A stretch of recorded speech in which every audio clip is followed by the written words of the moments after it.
Shalom, shalom. This is Moth Mayasha Alabon Aparium. This is Moth Shana Israel Shana Ephraim.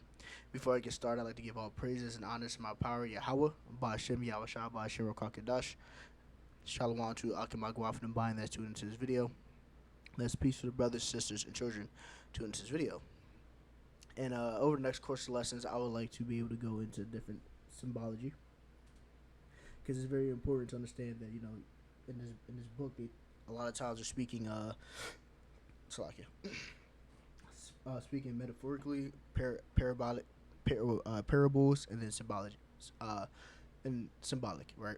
And having an understanding of basic symbology, or just understanding what those symbols are, it helps you be able to break down and understand the Bible to a further extent, and it's very important to understand it.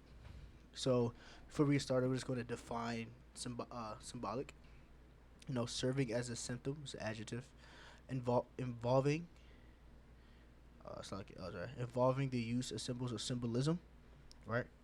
Significantly purely in terms of what's being represented or implied. So just something being implied, and something that's being likened onto something, right? So we're going to touch today for this lesson. I would like to touch on the trees and wood, and what they symbolize throughout the precepts, right?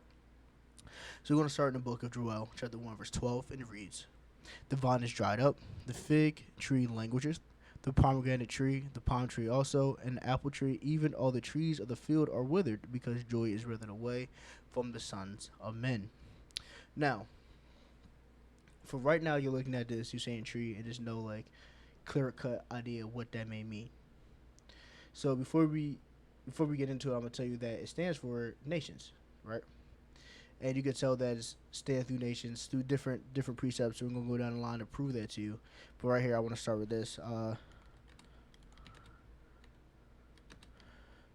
Just thought about adding it. I should have added it before.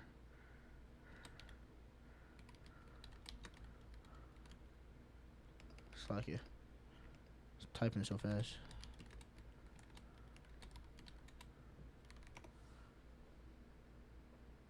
Book of Proverbs, chapter 29, verse 2. When the righteous are in authority, the people rejoice. When the wicked beareth rule, the people mourn, right? We've seen here talking about different trees. They're mourning, right? They're languishing. The precept Job 9:24, roughly paraphrasing. The word is in the hand of the wicked. If not he, covers the face of the judges. If not he, then who is it, right? So the world is headed by the wicked right now. And we do also know when the wicked is in rule, people mourn. And you go back to here, Joel 1:12. The vine is dried up, the fig tree languished, the pomegranate tree, the palm tree also, the apple tree, even the trees of the field are withered. So going into the fact, the people, when the wicked are in rulership, the people mourn, but we're talking about trees mourning. But you're going to be able to make that tie that the trees are actually symbolic for nations, but also you can go into the people. We are at the book of Isaiah, chapter 14. Let's go down to 4.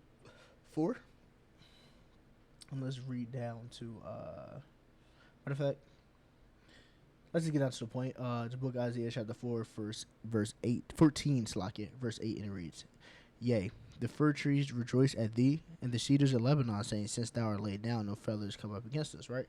Again, these trees are nations. You're people, right? And the feller is a lumberjack, and they come up against us, right? That wicked person, the wicked man, Edomites, cannot come up against the other nations now, right?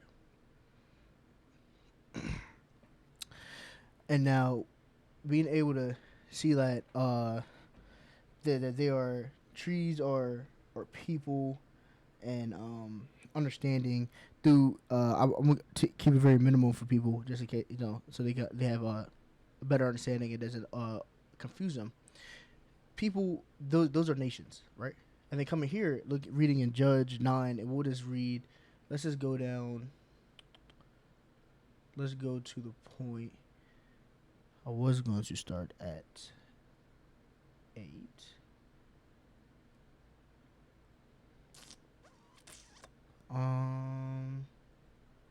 Matter of fact, let's just read it off. Book of Judges, chapter 9, verse 8, and it reads, "The trees went forth on a time to anoint a king over them. And they said, the olive tree, reign thou over us. You see this?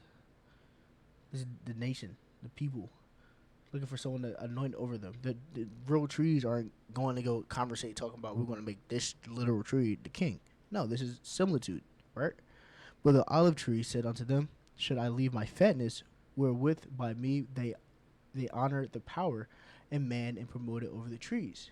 And the tree said to the fig tree, come thou and reign over us. But the fig tree said unto them, should I forsake my sweetness and my good fruit, and go to the to be promoted over the trees? See, you see how this is a conversation that people, nations would have, right? Talk about who's going to lead the nations, right? Who's going to lead these people. Then said to the trees unto the vine, come thou and reign over us. The book of we're in the book of Judges chapter 9, and we're going to go to verse 13. And it reads, and the vine said unto them, should I leave my wine, which cherisheth the power in man, to go to be promoted over the trees? Then said all the trees unto the bramble, come thou and reign over us. And the bramble said unto the trees, if in truth ye anoint me king over you, then come and put your trust in my shadow. If not, let fire come out of the bramble and devour the cedars of Lebanon. So you see, this is like kings talking about nations, right? Nations talking, people, groups of people talking, right? That's what that stands for, nations. Now, when you go into more breaking it down a little more, the wood of a tree will stand for people, right? We're going to be in the book of 2nd Ezra chapter 4, and we're going to read verse 16. The thought of wood was in vain, for the fire came and consumed it, right?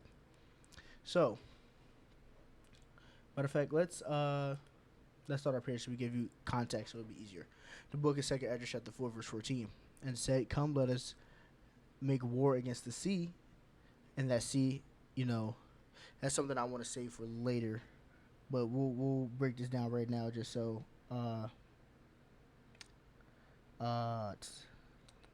it is so you understand it more. I got that precept. Just wrote that down. There we go. Yeah. We're going to read that real quick. We're going to break it down for you. The sea that may depart away from us and would take us more wood. The floods of the sea also like manner took counsel and said, come, let us go up and subdue the woods of the plain, that there may also make us another country.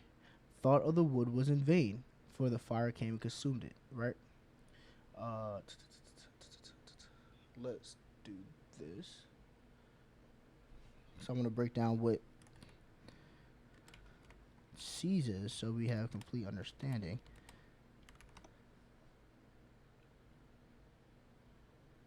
The book of Revelation chapter 17 verse 15 it reads, and thus saith unto me, the waters which thou sawest, where the whore sitteth, are peoples and multitude of nations and tongues. And the 10 whores were saw upon the beast. These shall hate the whore, and shall make her desolate and naked, eat her flesh, and burn her with fire. The seas stand for people. Sea of people, right? It's a lot of people, right? So essentially here, talking about making war with people, right? And the wood was in vain, right? And then you could also, again, tie that together. We were talking about the trees and the wood. Well, here we'll go to, this is Mark 8, and let's go to verse, let's just go here, start from 23, go to 24. Mark 8, verse 23, and it reads, and he saw the blind man by the hand, and led him out of the town. And when he had spit on his eyes and put his hands upon him, he asked if he saw aught. He looked up and said, I see men as trees walking, right? So touching back base to what we just said, right? Then we'll go here. Jeremiah 5, verse 14. Wherefore, thus saith Adonai Yahweh, the power of hosts, because ye speak this word, behold, I will make my words in thy mouth fire, ready, and this people wood, and it shall devour them. You see that? These trees, these certain trees stand for nation. That wood of the tree is people.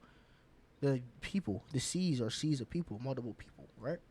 And right here, because it talks about how this word is fire, and it will devour the people, because they're wood, right? The book of First Chronicles. We are at, I believe we're chapter 16, and we're going to read 30. We're going to start at 31 Yes, 31, and it reads, "Let the heavens be glad, and let the earth rejoice, and let men say among the nations, how Adonai Yahweh reigneth. Let the sea roar, the fullness thereof." Again, multiple people. Let the people war, right? Let the fields rejoice, right? Let the fields rejoice. Let the men among the nations, how Adonai Yahweh reigneth. Let the sea roar, the fullness the fullness thereof. Let the fields rejoice, and let that there's therein. Then shall the trees of the wood sing out the presence of Adonai Yahweh, because he cometh to judge the earth. So is this trees stand for like nations, wood is people, seas is greater people. I don't have to desire the Lord, if it be the Lord will, allows me to do another lesson and go into fields and then corn. And then maybe even going into a horn, because there's so many different things that has similar that's parabolic, or it's symbolism in this book, and it's dire that you understand it, because it's going to help you understand the book. So I don't decide this lesson was edifying and able to give you some peace. We gotta give all praises and honors to my power Yahweh, by Hashem Yahweh Shah, by Shara Vokakadash. Shalom to the Akim Agwa from the bind that tuned into this video. That is peace to the brothers, sisters, and children that tuned into this video. Shalom.